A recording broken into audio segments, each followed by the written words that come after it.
جماعت اسلامی کراچی حافظ نعیم الرحمان اس وقت کراچی میں نیوز کانفرنس کر رہے ہیں۔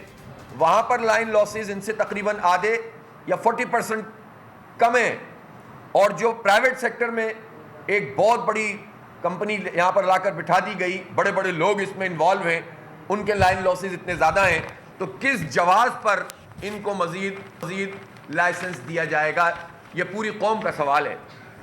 اب آ جائیے آپ نادہندگان سوئی سودرن گیس کمپنی کے 177 بلین روپیز کے یہ نادہندہ ہیں، اور بغیر معاہدے کے ان کو گیس کی فراہمی ہو رہی ہے۔ یہ کمپنی ہے نا، اگر تو یہ دیکھیں گورنمنٹ سیکٹر میں ہوتا تو آپ گیس بھی دیں، سب NTDC سے بجلی بھی دیں، اور آپ اس کو مینیج کریں۔ کراچی یہ ظاہر ہے، لیکن بھائی جو کچھ آپ دے رہے ہیں اس کا پروفٹ یہ کمپنی لے کر جا رہی ہے، تو کراچی کے لوگوں نے کیا قصور کیا ہے کہ بیچ میں آپ نے ایک ساہوکار رکھا ہوا ہے؟ ان کو ہٹاؤ تو ڈائریکٹ فائدہ ہمیں ہوگا، تو ان ساہوکاروں کے پروفٹ میں ہم شریک ہو جائیں، اور جو کلب ایک کی رقم انہیں ادا کرنی تھی 50 ارب روپے ہیں تقریباً، وہ 50 ارب روپے یہ کے الیکٹرک کراچی کے عوام کو واپس نہیں کر رہی۔ معاہدے میں لکھا ہوا ہے، یہ پروفٹ میں شیئرنگ کا ایک معاہدہ ہوتا ہے، کلب ایک کہتے ہیں اس کو، تو یہ وہ پیسے واپس نہیں کرے، کوئی پوچھنے والا نہیں ہے، کوئی عدالت نہیں ہے، کوئی سپریم کورٹ نہیں ہے، کوئی ہائی کورٹ نہیں ہے۔ اسٹے لے لیتے ہیں جا کر ہائی کورٹ سے۔ سپریم کورٹ نے کہا تھا سارے اسٹے ختم کروائے جائیں۔ نیپرا سے ہم نے کہا فالو اپ کیوں نہیں کرتے، تو نیپرا کے چیئرمین صاحب نے ہیئرنگ میں مجھ سے کہا کہ حافظ صاحب آپ تعاون کریں۔ ہم نے کہا ہم تعاون کریں گے، آپ ٹیم بھیجیں۔ آج تک ہم انتظار کر رہے ہیں۔ جتنے کیسز انہوں نے کیے ہوئے ہیں، جو فیصلے ہوتے ہیں نیپرا کے، جا کر ہائی کورٹ سے اسٹے لے لیتے ہیں، اور اسٹے کو ختم کرنے کے لیے نیپرا اپنا کام نہیں کرتا، جس کی وجہ سے وہ ساری مونوپلی جو انہوں نے قائم کی ہوئی ہے، زبردست طریقے سے ہمیں لوٹ رہے ہیں، ہمیں کھا رہے ہیں، اور ہمیں سہولت فراہم نہیں کر رہے ہیں۔ بدترین لوڈ شیڈنگ اس وقت کراچی میں ہو رہی ہے۔ ہیومیڈیٹی بڑھتی ہے تو لوڈ شیڈنگ بڑھ جاتی ہے، ذرا سی گرمی 35 ڈگری سینٹی گریڈ پہ پہنچے تو بدترین لوڈ شیڈنگ ہوتی ہے۔ پھر یہ جھوٹ بول کر کہ ہم مینٹیننس شٹ ڈاؤن کر رہے ہیں، ان علاقوں میں جو لوڈ شیڈ فری علاقے ہیں وہاں پر بھی لوڈ شیڈنگ شروع کر دیتے ہیں، اور اس طرح سے انہوں نے ایک عذاب میں مبتلا کیا ہوا ہے۔ یہ آپ کو پتا ہے کہ جو NTDC ہے، نیشنل گریڈ جسے آپ کہتے ہیں، اس میں 662 ارب روپے کے نادہندہ ہیں۔ یہ 2015 میں ان کے معاہدہ اس کے بعد سے نہیں کیا، 2018-19 سے لے کر آج تک انہوں نے پیمنٹ نہیں کی، اور یہ جو سبسڈیز دی جاتی ہیں اس میں یہ ایڈجسٹ کر لی جاتی ہے رقم۔ اس سے آپ اندازہ لگائیں، کاروباری لوگ اس بات کو جانتے ہیں کہ اگر آپ کو وقت پہ ادائیگی نہ کرنی ہو تو ادائیگی آپ کر نہیں رہے، پیسے آپ لوگوں سے پکڑتے چلے جا رہے ہیں۔ یعنی کراچی کے لوگ تو ایک مہینہ بل ادا نہ کریں تو ان کی بجلی کٹ جائے گی، تو کیش ان کو ملتا جا رہا ہے، پیمنٹ یہ کر نہیں رہے، اور یہ اپنی سبسڈیز سے جو ہے اس کو ایڈجسٹ کر لیتے ہوں۔ تو آپ یہ بتائیں کہ اس وقت کیا بدترین صورتحال ہے، اور کوئی پوچھنے والا نہیں ہے، کوئی حکومت ان کو پکڑنے کے لیے تیار نہیں ہے، اور اس کی وجہ یہ ہے کہ یہ سب بڑی سطح پر آپس میں ملے ہوئے ہوتے ہیں۔ آف شور کمپنیوں کے تحت چلتا ہے۔ کیوں ہے آف شور کمپنیاں؟ کوئی پوچھے؟ یہ پاکستان کے قانون میں، یعنی اب اگر ٹرانسفر آف شیئر جب بھی ہوگا تو اس کا جو پروفٹ ہمیں ملنا چاہیے آف شور کمپنی ہونے کی وجہ سے وہ بھی نہیں ملے گا کراچی کے اور قومی خزانے کو۔ تو لوٹ مار کا نظام ہے جو بڑے بڑے طاقتور لوگ حکومتوں میں بیٹھے ہوئے ہیں ان کے ذریعے سے چل رہا ہے، اور اس کا شکار ہو رہے ہیں کراچی کے عوام۔ تو کسی ایک نہ ٹرانسمیشن صحیح کی، نہ جنریشن صحیح کی، نہ ڈسٹریبیوشن صحیح کی۔ کیا کیا پھر آپ نے؟ کیا چیز ہے جو پورے پاکستان کے مقابلے میں یہاں پر بہتر ہو گئی ہے، جس کو بار بار لوگ کہتے ہیں؟ بعض لوگوں کو البتہ کے الیکٹرک نے ایک پورا ایک بالکل کارپوریٹوکریسی بلکہ ہپوکریسی کا ایک نظام بنایا، اور وہ یہ ہے کہ چند لوگوں کو مراعات دے دو۔ مراعات یافتہ طبقہ انہوں نے اس بجلی کی تقسیم میں بھی پیدا کر دیا تاکہ زیادہ آواز نہ اٹھے، اور اس میں انہوں نے کچھ انڈسٹریلسٹ کو ملایا اپنے ساتھ، جبکہ انڈسٹری کا مجموعی طور پر حال برا ہے، اور کچھ انہوں نے اور بڑے لوگوں کو ساتھ ملا لیا، ان کو نوازتے رہے اور عوام کے ساتھ جو ہے وہ بدترین سلوک کرتے رہے۔ اس لیے اب یہ سسٹم نہیں چلے گا، ان کی مونوپلی ختم ہونی چاہیے، ان کا لائسنس کینسل ہونا چاہیے، ان کا فارنزک آڈٹ ہونا چاہیے۔ فارنزک آڈٹ سے پتہ چلے گا کس کس نے کتنا کھایا ہے، اور یہ نادہندہ ہیں تو کس بنیاد پر نادہندہ ہیں۔ NTDC میں اس وقت بجلی ایکسس موجود ہے، زیادہ بجلی موجود ہے، یعنی اگر ہماری قومی پیداوار ہے بجلی کی اس وقت ہماری ضرورت سے زیادہ ہے۔ ٹیک اور پے کے معاہدے ہم نے کیے ہوئے ہیں کہ آپ اگر خرچ بھی نہیں کریں گے تو چونکہ بجلی کی کمپنیوں سے آپ کے معاہدے تھے تو آپ کو پیسے ادا کرنے پڑیں گے. گویا قومی خزانے سے تو ادائیگی ہو رہی ہے. بجلی اگر جنریشن زیادہ ہے تو وہ بجلی پوری کی پوری کراچی کو دیجئے, ان کو فارغ کیجئے جنریشن سے. بوسیدہ پلانٹ چلا رہے ہیں جو ایفیشینٹ نہیں ہوتے, ان کا فیول ایڈجسٹمنٹ چارجز بھی ہم ہی ادا کریں. ان کے معاہدے تو ایسے ہیں کہ لاس ہو تو عوام پہ جائے گا, پروفٹ ہو تو ان کا ہوگا.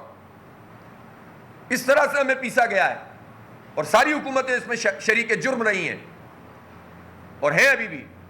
تو اس لیے ان کو فارغ کرو یہاں سے, اور ڈسٹریبیوشن اور ٹرانسمیشن میں ملٹیپل کمپنیوں کو انوائٹ کیا جائے, جس طرح موبائل کمپنیاں ہوتی ہیں. پوری دنیا میں یہ پریکٹس ہوتی ہے. کمپٹیشن پیدا ہوتا ہے, عوام کو فائدہ ہوتا ہے, اس میں مسابقت ہوتی ہے, مقابلہ ہوتا ہے, تو سروسز بھی بہتر ہوتی ہیں. لیکن جب آپ مونوپلی قائم کر دیتے ہیں, اور مونوپلی بھی ایسی کہ حکومتوں سے بھی اوپر آ کر مافیاز بیٹھ جائیں, وائٹ کالر کرمنل بیٹھ جائیں آ کے, جو سہولت کار ہوں ان حکومتوں کے اور بڑے بڑے وڈیروں جاگیرداروں کے, تو پھر اس کے نتیجے میں کیا ہوگا؟ اس کے نتیجے میں وہی ہوگا جو کراچی کے عوام پس رہے ہیں. اس لیے ان کے لائسنس کی تجدید تو کیا, جو لائسنس جتنے موجود ہیں وہ سب کینسل ہونے چاہیے, اور فارنزک آڈٹ کر کے جنریشن کو قومی تحویل میں لیں. ٹرانسمیشن اور ڈسٹریبیوشن کے لیے کمپٹیشن کمیشن آف پاکستان کے تحت اگر آپ یہ کریں گے پورا پروسیس کر کے, تو انشاءاللہ اس کے نتیجے میں لوگوں کو فائدہ ہوگا. میں کوئی ایسی بات نہیں کر رہا جو غیر آئینی, غیر قانونی یا جو جنرل پریکٹس نہیں ہے دنیا میں. ہمیں بہت لمبے لمبے لیکچر دیتے ہیں یہ جو ہمارے اوپر حکومتیں بیٹھی ہوئی ہیں, یہ نون لیگ, یہ پیپلز پارٹی, یہ پی ڈی ایم, یہ ہمیں لیکچر دیتے ہیں کہ دنیا میں ایسا چلتا ہے ویسا چلتا ہے. جاپان جا رہے ہیں, امریکہ جا رہے ہیں, برطانیہ جا رہے ہیں, وہاں سے سیکھ کے نہیں آتے, وہاں سے نہیں سیکھتے کہ وہاں کا بلدیاتی نظام کیسا چلتا ہے, وہاں پر بلدیاتی اداروں کو کیا اختیارات ہوتے ہیں, وہاں کس طرح سے لوگوں کی جو ہے وہ فلاح و بہبود کے لیے ایڈمنسٹریٹو یونٹس بنتے ہیں. وہ نہیں سیکھیں گے, تاثر یہ بنائیں گے اور اس کے نتیجے میں ہم پر رول کریں گے بدترین وڈیرہ شاہی نظام کے تحت. لوگوں کو دبا کر اور پیس کر تقسیم بھی کرتے ہیں اور دباتے بھی ہیں, لسانی بنیادوں پہ تقسیم کرتے ہیں, نسل پرستی دکھاتے ہیں, اور پھر اس کے نتیجے میں اپنے اور اپنے خاندانوں کے فوائد حاصل کرتے ہیں. باقی کیا کرتے ہیں یہ لوگ؟ 75 سال سے انہوں نے پاکستان کا یہی حال کیا ہوا ہے. اور ہمارا صوبہ سندھ تو وہ بدنصیب صوبہ ہے کہ یہاں پر تو سب سے زیادہ کرپشن, سب سے زیادہ لوٹ مار. اب آپ بتائیے, خود ان کے اعداد و شمار پتہ نہیں وہ بھی کتنے صحیح ہوتے ہیں, لیکن اس کے باوجود سرکاری اسکولوں میں یہ بچیوں کی تعلیم اور ویمن امپاورمنٹ کی بات کر کے لوگوں کو بیوقوف بناتے ہیں, اور اہل مغرب کو بھی بیوقوف بنانے کی کوشش کرتے ہیں کہ دیکھو ہم تو مغرب کے لیے بہت پسندیدہ ہیں, ہم نے یہ کر دیا اور وہ کر دیا. یہ بتائیں ذرا بلاول صاحب کہ سرکاری اسکولوں کا ڈراپ آؤٹ ریشو کیا ہے؟ آپ کو پتا ہے کہ اربن جو رورل ایریاز ہیں وہاں پر جو بچیاں, اگر 100 بچیاں داخلہ لے رہی ہیں سرکاری اسکول میں, تو میٹرک ان میں سے 5 یا 6% کر پاتی ہیں, باقی سب ڈراپ آؤٹ ہو جاتا ہے. کون ذمہ دار ہے اس کا؟ آپ اندرون سندھ میں لڑکیوں کو تعلیم نہیں دے رہے بلاول صاحب, زرداری صاحب. آپ کیسی ویمن امپاورمنٹ کی بات کرتے ہیں؟ آپ بنیادی تعلیم کے حق سے لوگوں کو محروم کیے ہوئے ہیں. آپ صحت کی سہولت نہیں دے رہے, آپ تعلیم نہیں دے رہے, آپ پانی نہیں دے رہے, آپ بجلی نہیں دے رہے. شوق یہ ہے کہ قبضہ کریں گے, 3 لاکھ جیت جائے گا, 9 لاکھ ہار جائے گا, 193 ہار جائیں گے, 173 جیت جائیں گے, اور اس کو کہیں گے کہ بھائی تسلیم کر لو, بات کر لو. قبضے کو قبضہ ہی کہا جائے گا, ڈاکے کو ڈاکہ ہی کہا جائے گا, قبول نہیں کیا جائے گا. اور اس کے لیے جو لڑائی بھی ہم لڑ سکتے ہیں پرامن, مزاحمت, عدالتی اور قانونی, وہ لڑیں گے انشاءاللہ تعالی. تو یہ ہے کہ الیکٹرک, جس کا میں نے آپ کے سامنے ایک نقشہ پیش کیا ہے. دوسرا مسئلہ مردم شماری کا ہے. سوال یہ پیدا ہوتا ہے کہ اس وقت مردم شماری کہاں گم ہو گئی ہے؟ روزانہ کی خبریں چھپتی تھیں, روزانہ میٹنگز ہوتی تھیں, لیکن وہ مردم شماری تو کہیں گم ہو گئی ہے. اور اب وہ ایک پوسٹ انیموریشن پروسیس شروع کیا جا رہا ہے 8 جولائی سے, خاموشی سے, اور 2% اس میں بلاک کوڈ کا سروے ہوگا. تو پورے ملک میں جب آپ 2500 بلاک کوڈ کا سروے کریں گے تو آپ کیسے, جہاں سب سے زیادہ شکایت ہے کراچی کا, وہاں کا کیسے اندازہ کریں گے؟ دوسری بات یہ کہ کون کرے گا؟